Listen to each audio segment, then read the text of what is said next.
سنو، وہ جو تمہارا رب ہے نا، اسے تم اور تمہارا دل بے حد عزیز ہے۔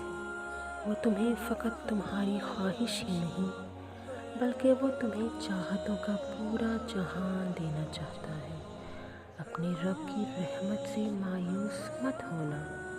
یہ لوگوں کا ببھر جانا، یہ محبت کرنے والوں کا بدل جانا، یہ بظاہر تمہیں بہت دردناک لگتا ہوگا نا، مگر وہ رب اپنے من پسند لوگوں کو محروم نہیں رکھتا۔ وہ تو فقط تمہیں اس درد سے گزار کر تمہیں تم سے ملانا چاہتا ہے۔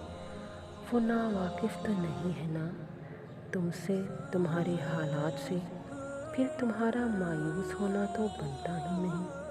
دیکھنا، جب وہ معجزے کرے گا تب تم